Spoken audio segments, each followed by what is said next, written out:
Eu queria que você falasse um pouco sobre os slams, os saraus, essas feiras, como que elas favorecem aí a distribuição, a reunião dos autores, esses eventos literários, como que eles agem nessa distribuição e divulgação dessas obras? Cara, são fundamentais, assim, e é interessante pensar como em muitos casos, ou alguns casos, isso é quase que um ciclo, né? Porque muitas pessoas começam ou são estimuladas a escrever dentro dos saraus, né, ou dos slams, ou seja, obras que nascem ali, basicamente se compreende como se publicar ali, né, ou se contrata os profissionais ali, ou se fazem parcerias ali, e elas publicam ali, e muitas vezes elas não têm outros espaços além desses para que ocorram, né, para que circulem, para que, digamos, existam, né. Então eles são de fato, essenciais. É muito interessante como tem a pesquisa da Câmara Periférica do Livro, né, publicada 2020, que traz esses dados, né, como essas publicações, elas foram majoritariamente lançadas nos saraus e slams, especificamente. As feiras de livros de literatura periférica, elas são, relativo novas, muito mais novas do que esses fenômenos, né, a Feliz, a Felino, a própria Feira da Penha, né, que é organizada pela Ciclo Contínuo, mas, enfim, outras iniciativas nesse sentido mesmo, comerciais, feiras mesmo, elas são recentes, como eu havia dito, né. Então essa ação mesmo, né, de encontrar e transformar esse encontro uma circulação de um material impresso, ela é muito importante, cara. Como eu falei, ficou muito evidente o quanto que na pandemia, o quanto que isso ficou perdido, assim, o quanto que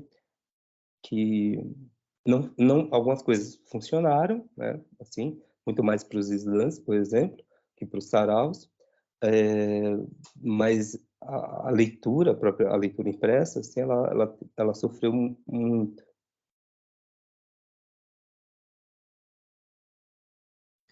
Você chegou a perceber como essas feiras, né, elas têm um mecanismo para formar novos leitores? Você chegou a verificar isso? Como você disse que é muito importante, naturalmente, mas como isso funciona?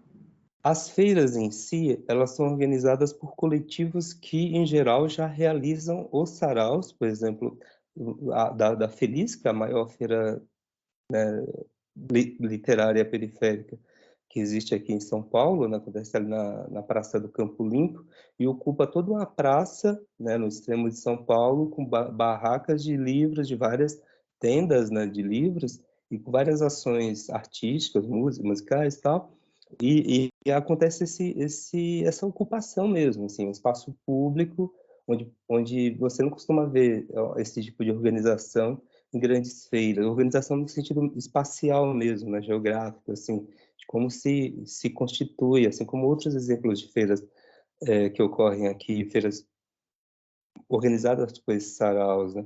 E aí tem esses fomentos, porque nenhuma dessas feiras, pelo menos que eu conheço, assim, que me vem à mente, elas ocorrem sem fomento, né, e aí é muito importante, de fato, as políticas públicas, né, que incentivam, né, que apoiam essas iniciativas para que ocorram. E aí ela permite também uma comunicação com essa região, que é com a comunidade de professores, comunidade escolar, por exemplo, né?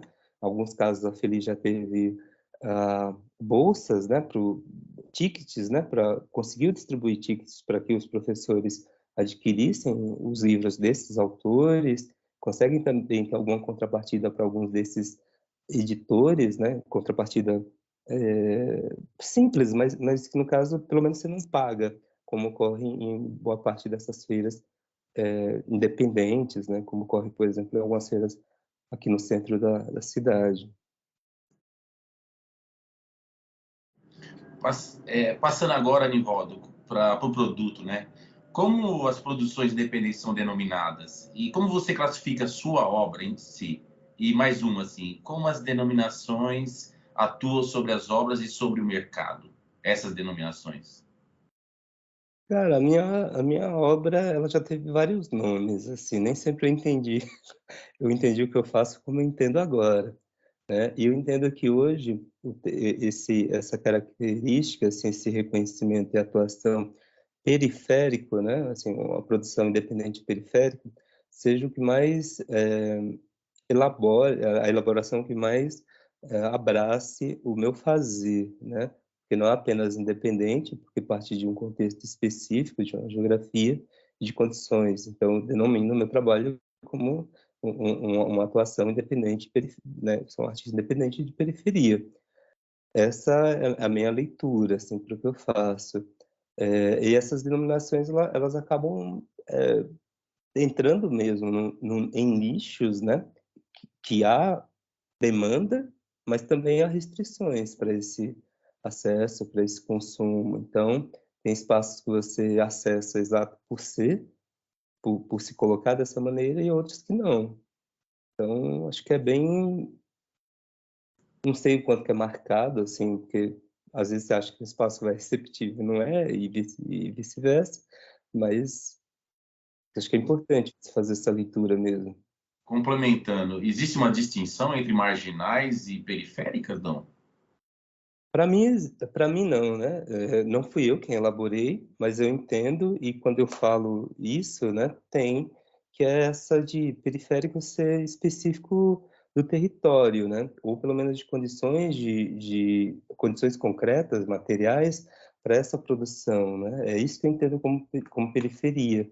Periferia é uma margem, né, social ou geográfica em relação à classe média, uma classe média alta, né? Uma classe rica. E o marginal ele está caracterizado principalmente pela linguagem, né? Pela própria produção em si, independente das condições em que você desenvolva essa produção. Assim, então, por exemplo, se você subverte a linguagem de uma maneira como, não sei, assim, me veio à memória assim um, vai, eu fui longe, mas talvez isso tenha ido demais, assim, mas um Guimarães, assim, né, tal, mas se você tem as condições de produzir, você já não é periférico. As condições, quero dizer, né? E você produz um texto. Agora, o periférico está muito pautado pela realidade, pela concretude para essa produção. E o marginal nem tanto.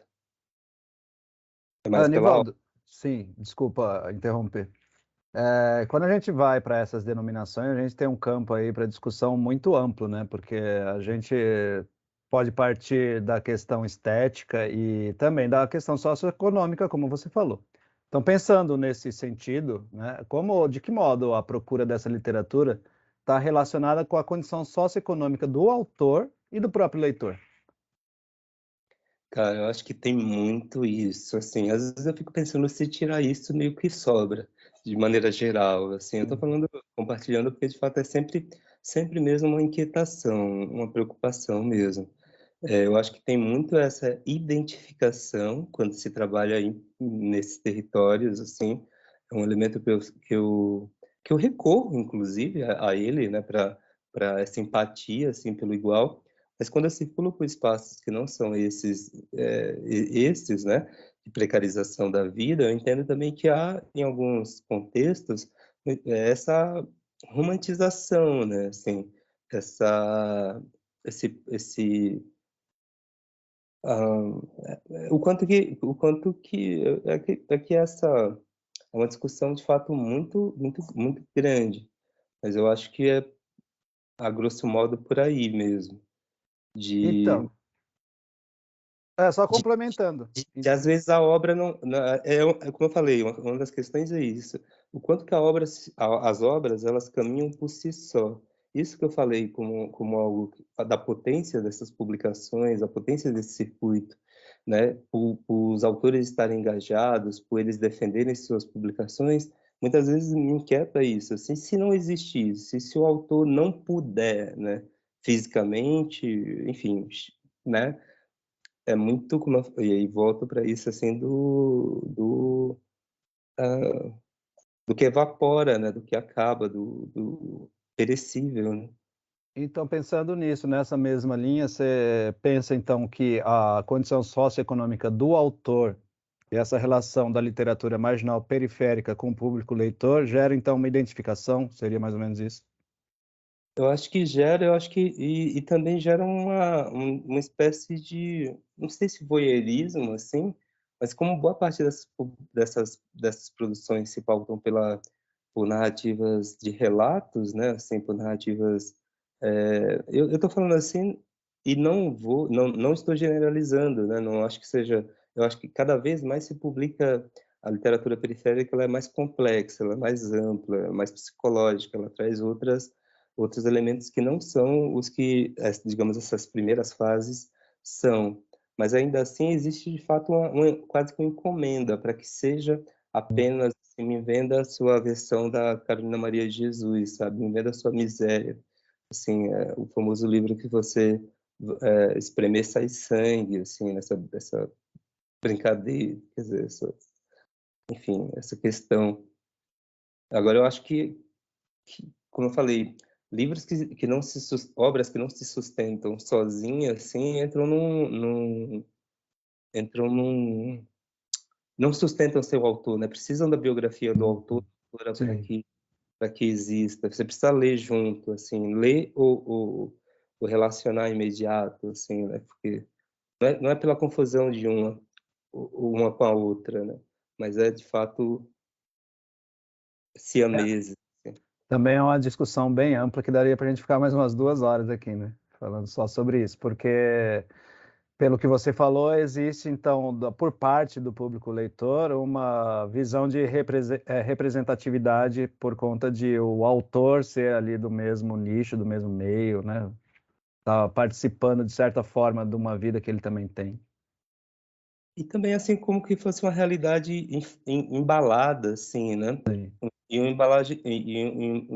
embalagem que também é ainda de luxo, né? O livro ainda representa Uhum. esse elemento cultural, né? E digamos, e também eu estou fazendo essa leitura assim que é individual mesmo, como em alguns espaços tem a sensação que é como se fosse isso aqui é uma versão da periferia que fugiu da cidade de Deus, assim, sabe?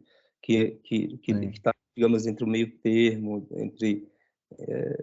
E como eu falei, é um grande perigo quando você produz, seja lá o que for, você se tornar, eu estou me referindo à arte, né, à literatura, à linguagem, quando você se torna refém dessa expectativa, assim, dessa encomenda. E aí Uhum. eu entendo que há também essa força dessa expectativa, né? Sim. Falando em embalagem, né, mas não identitária, mas agora de produção, você tem, além do livro impresso, tem e-book, EPUB, áudio, alguma coisa assim, ou você pretende fazer isso? Cara, eu tenho um formato, né? Minha publicação, que foi um experimento, assim, na versão fala, né? Fala, só que é, o, com música, né? Assim, uma pesquisa de Word Poetry, né? É, Só que é uma publicação de 2015, ela está disponível nos tocadores enfim, chama Algodão de Fogo. Tenho também material, um livro, né, que é Se Eu Tivesse Meu Próprio Dicionário, disponível na versão EPUB, né, na versão que já está circulando, assim, já faz um tempo, mas não são formatos que eu direcionei, assim, não tenho nem metade do que eu produzi nessas versões, por exemplo, né? Porque não tive também muito essa, não só demanda, mas também eu não encaminhei para isso, porque também não tenho equipe, não tenho enfim, uma produtora que trabalhe literalmente essas publicações, né? Esses formatos. Como essa materialidade da linguagem afeta tanto o autor quanto o leitor? Essa é uma questão muito, assim, também de imediato eu vejo que eu vou voltar meio para o começo, assim, né? Porque existem muitas produções de diferentes, muitas maneiras de se fazer, quanto que alguns autores e autoras estão bem abertos mesmo, né? A experimentar, a disponibilizar seus materiais, né, em outros formatos, por exemplo, né? Assim, e flertam, ou produzem mesmo, assim, na música, tem bastante gente. Talvez a música seja o mais uma das linguagens que sejam mais experimentadas assim nesse circuito, né, junto com as artes plásticas. Então, eu acho que tem bastante possibilidade. Na verdade, eu acho que o livro, parafraseando Borges, né, talvez seja um argumento, um álibi para a poesia, né, para que exista. Porque essa literatura, meio que ela não vive apenas no papel, né? Assim, acho que ela requer muito, ela apela muito, né? Para outros elementos, para comunicar, para se chegar, para se valer. Então, acho que esses experimentos, né? Esses testes de outras linguagens, de outras mídias, né? Acho que é muito utilizado, muito requerido, assim. E essa, essa segunda parte, né? Como a materialidade das linguagens afeta, aí eu acho que eu não sei muito, assim, porque eu acho que isso faz total, assim, mas como, responder como, é demais, assim, porque, voltando, cada vez mais eu acho que as pessoas consomem literatura de periferia muito mais, talvez, pela sua identificação, pelo seu carisma, pelo seu, né, X com as pessoas do que propriamente porque vão. Não, se elas leem ou não leem, aí já é outra questão. Mas eu acho que essa relação é muito dessa imagem, assim. Eu acho que também é uma característica da contemporaneidade, assim, né? Quanto que da personalidade, assim, né? E é óbvio que isso implica várias outras coisas, e também as linguagens, assim, voltando para isso, acho que não basta a literatura não, cada vez menos eu acho, eu faço essa leitura que ela não caminha só, talvez nunca tenha caminhado, não sei o quanto que estou. Nivaldo, pensando um pouco sobre essas produções marginais, periféricas, você o que acha sobre o valor literário dessas produções? Você acha que há realmente obras de qualidade sendo produzidas, além da sua, claro? Eu acho que existe muita coisa, assim, e eu acho que é muito importante que existam muitas, assim, que haja uma crítica, que haja uma leitura, um aprofundamento, porque a partir desse, né, dessa quantidade, dessas possibilidades, mais a gente vai poder filtrar, assim. Acho que nesse momento talvez a gente viva isso que está falando sou eu mesmo, assim, uma ressaca, assim, de tanta publicação, né? Porque toda a Sarau da Cooperifa, que acontece toda terça-feira, toda terça tem lançamento, assim, né? Isso é ótimo, ótimo, ótimo, ótimo. Mas quem lê, né? Quem lê tanto jornal, quem lê tanto livro, né? Assim, quem circula, eu estou falando ler não no sentido apenas objetivo, assim, mas quem rumina, quem critica, quem produz algo a partir daí, assim. Eu acho que tem muita coisa, e aí voltando, que é muito difícil separar isso, assim. As obras que se sustentam por si só, assim, você lê e fala, caramba, tal, poucas vezes você encontra essas obras são as mais repercutidas, assim, porque geralmente as mais repercutidas têm a ver com o sucesso da performance, e não necessariamente com o sucesso, assim, o que se garante na fala, e eu tô falando assim, como eu falei, completo pessoal, tá? Assim, eu como leitor, eu tenho outras referências, outras questões que eu como ouvinte tenho, né? Assim, então às vezes um texto me convence muito, assim, na fala, na teatralidade, no corpo, no momento na voz do autor, né? E quando eu leio eu não encontro isso.